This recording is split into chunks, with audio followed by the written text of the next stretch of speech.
అదరగొట్టే కారం రంగు రుచి ఆచి కారం పొడి.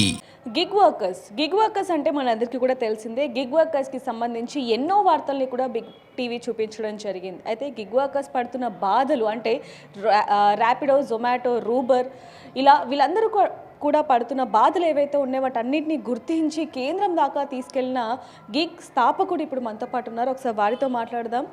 హాయ్ అండి, నమస్తే, ఎలా ఉన్నారు? నమస్తే, ఫైన్ అండి. ఎన్నో ఇయర్స్ నుంచి 2 వీలర్, 4 వీలర్స్, 3 వీలర్స్ డ్రైవర్స్ ముఖ్యంగా పడుతున్న బాధల్ని మీరు కేంద్రం దాకా తీసుకొని వెళ్ళటం జరిగింది. ఒక నిమిషం లేట్ అయినా సరే కస్టమర్స్ దగ్గర నుంచి వాళ్ళు పడుతున్న బాధల్ని కూడా మీరు చూపించడం జరిగింది. అసలు ఎందుకు ఏంటండి? ఎందుకంటే ఈ గిగ్ వర్కర్స్ అనేది ఒక పార్ట్ టైం వర్కర్స్గా అందరు చూడడం జరుగుతుంది. కానీ ఇండియా కాన్సెప్ట్స్లో గిగ్ వర్కర్స్ కాదు, మేము ప్లాట్ఫామ్ వర్కర్స్. ఎందుకంటే ఎవరైనా సరే తెలంగాణ రాష్ట్రమే కాదు భారతదేశ వ్యాప్తంగా ఇక్కడ గిగ్ వర్కర్స్ అంటే ఫ్రీలాన్స్గా అనేది భావించడం ఒక డెఫినేషన్ ఉంది. కానీ ఇక్కడ ఏ వ్యక్తి అయినా సరే కనీసం 8 గంటల కంటే పైచిలకు పనిచేస్తున్నారు. అది డ్రైవర్లో కానివ్వండి, డెలివరీ బాయ్లో కానివ్వండి, లేక హోమ్ బేస్ వర్కర్స్లో, బ్యూటీషియన్ టెక్నీషియన్స్లో కానివ్వండి. కాబట్టి ఇది platform base workers. Okay, gig workers అనేది కేంద్రంలో చట్టంలో రావడం జరిగింది, కోడ్ ఆన్ సోషల్ సెక్యూరిటీలో. కాబట్టి గిగ్ అండ్ ప్లాట్ఫామ్ వర్కర్ అనేది చట్టభద్రతలో ఆ పేరు రావడం జరిగింది. కానీ ఎవ్వరు కూడా వర్కర్స్ ఇది పార్ట్ టైంగా భావించారు. ఎందుకంటే ఎన్నో రిపోర్ట్లలో మనకి ఒక ఎగ్జాంపుల్ సెట్ అయ్యి ఉంది. కనీసం 8 గంటల కంటే పై చిలికే కానీ తగ్గినది లేదు. ఒక్కొక్క దాంట్లో గిగ్ వర్కర్స్ 18 గంటల నుంచి 16 గంటలు, 24 గంటలు చేసిన వాళ్ళు కూడా ఇప్పుడు ఉన్నారు. కాబట్టి వీళ్ళకి గిగ్ అన్నదానికి లేదు, వీరు ప్లాట్ఫామ్ బేస్ వర్కర్స్ అన్నదానికి ఉంటుంది. అందుకోసమే తెలంగాణ రాష్ట్ర ప్రభుత్వం కూడా ఎప్పుడైతే ఈ చట్టం చేసిందో ఫస్ట్ గిగ్ మరియు ప్లాట్ఫామ్ వర్కర్స్ అని చేయడం జరిగింది. దాని తర్వాత మళ్ళీ ప్లాట్ఫామ్ బేస్ గిగ్ వర్కర్స్ అనేది కూడా మా అందరి సలహాలు సూచనలు తీసుకున్న తర్వాత చేయడం జరిగింది. సలావుద్దీన్ గారు, ఇప్పుడు ఎవరైనా సరే పార్ట్ టైం చేయాలి అంటే మనం చూస్తున్నాం 2 వీలర్, 4 వీలర్స్ చేస్తూ ఉన్నారు, అది కూడా పార్ట్ టైం కోసం. కానీ ఈ రోజుల్లో ప్లాట్ఫామ్ బేస్ వెళ్ళాలి అంటే కొంతవరకు భయపడుతున్న పరిస్థితి కనిపిస్తుంది. అది అసలు ఎందుకంటారు? ఎందుకంటే ఇక్కడ శ్రమ దోపిడీ ఎక్కువ జరుగుతుంది. కంపెనీలు ఏమో మీరు నెలకు వచ్చే వరకు 60,000 రూపాయలు సంపాదించగలుగుతారు అని చూపిస్తుంది. అంటే ఇప్పుడు ఎగ్జాంపుల్ స్విగ్గీయే చూసుకోండి, జెప్టోనే తీసుకోండి. 60,000 రూపాయలు మీరు సంపాదించని అనగానే ఒక ఐటీ సాఫ్ట్వేర్ కూడా కావచ్చు, లేకపోతే ఇతరులు కావచ్చు, 60,000 సంపాదిస్తామా ఈ ప్లాట్ఫామ్ పైన అనేది షిఫ్ట్ కావడం జరుగుతుంది. అంటే చదువుకొని కూడా తను చదువుకి కూడా పక్కన పెట్టి ఈ గాలంలో ఈ టార్చర్ ఈ వలలో పడుతుండన్నట్టు.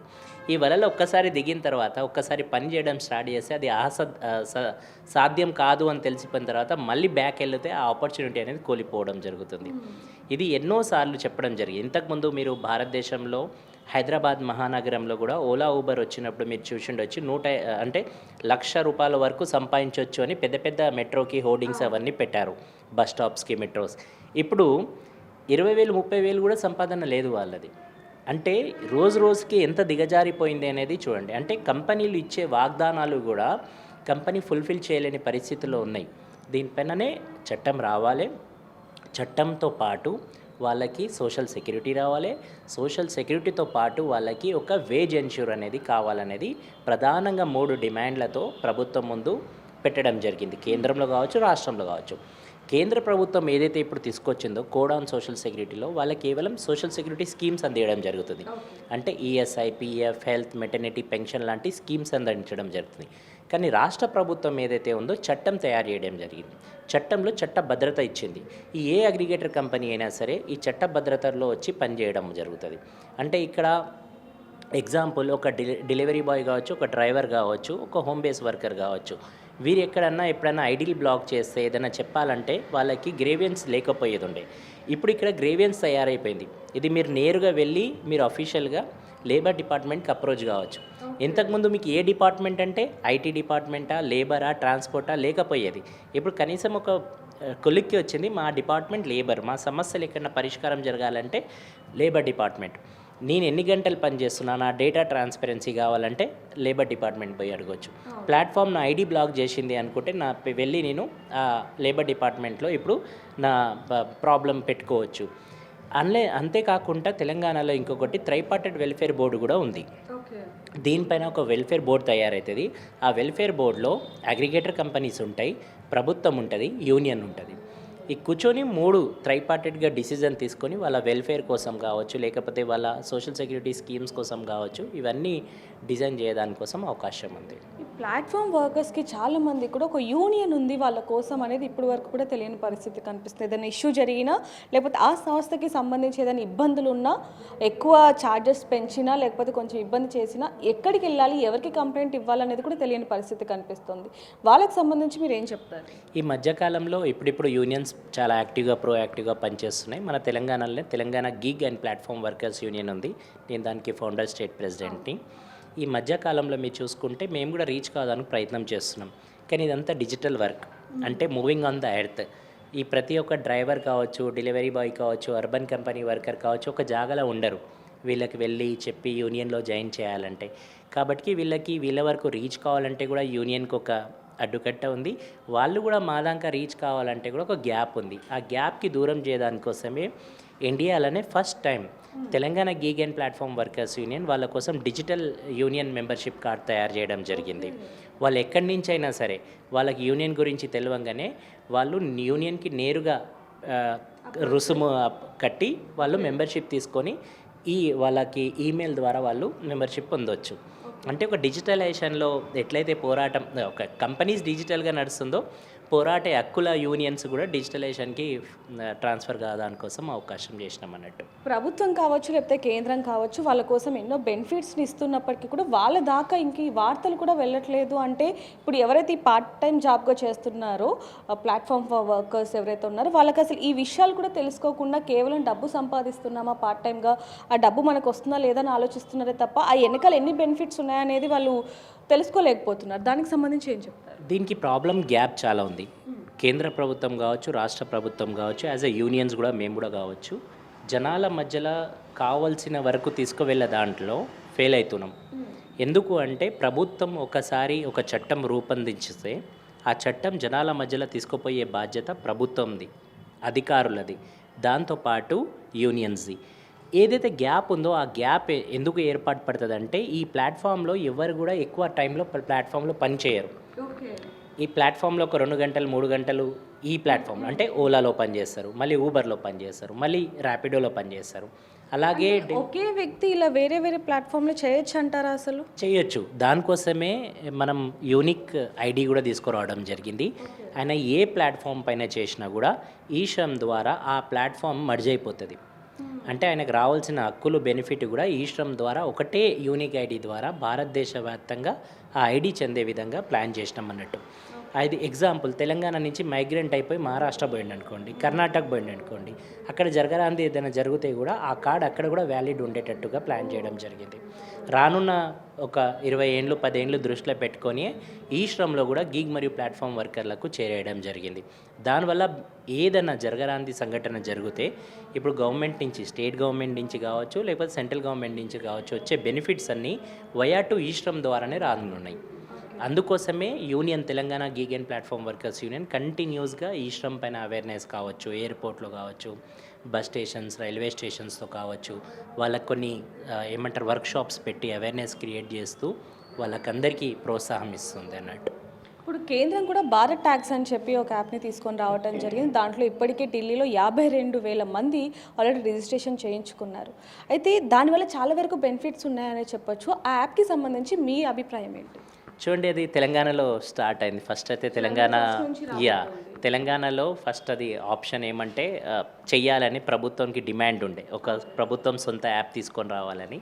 కానీ అది కేంద్రం ఇప్పుడు ఆక్యుపై అంటే మేము చేస్తామని ముందుకు రావడం జరిగింది. అది చాలా శుభ పరిణామం. మినిస్ట్రీ ఆఫ్ హోమ్ అఫైర్స్ ఇది చేయడం జరుగుతుంది.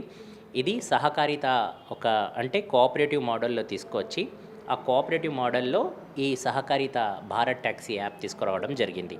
ఈ యాప్ ఇప్పుడు 2 రాష్ట్రాల్లో పైలట్ ఉంది. ఒకటి ఢిల్లీ, రెండోది గుజరాత్. ఈ 2 రాష్ట్రాల్లో ఈ నెల 31 తర్వాత ఫస్ట్ నుంచి అవైలబుల్ ఉంటుంది.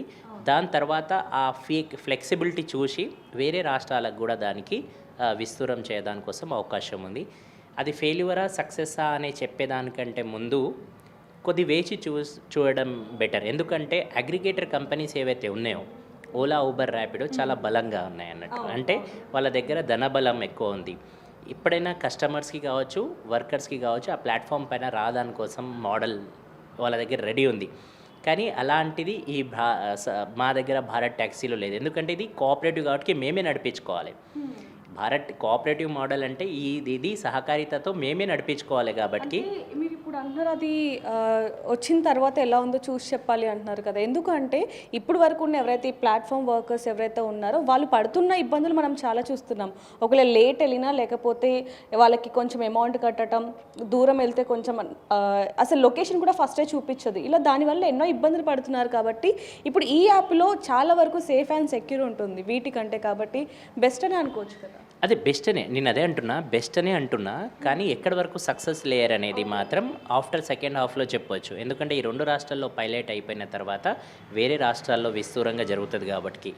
ఎందుకంటే ఈ మాట ఎందుకు చెప్తున్నా అంటే అది సక్సెస్ కాదు అని కాదు, సక్సెస్ చేయడానికోసం ముందంచెలుగా మేమే ఉన్నాం యాజ్ ఎ డ్రైవర్స్గా. కస్టమర్స్గా కూడా ఉన్నారు. కానీ ఆ ప్లాట్ఫామ్లో డ్రైవర్స్ కస్టమర్ ఇద్దరు కలవాలి. ఓకే, ఈ ఇద్దరి మధ్యలో ఒక గోడ ఉంది, అది అగ్రిగేటర్స్ ఉన్నది.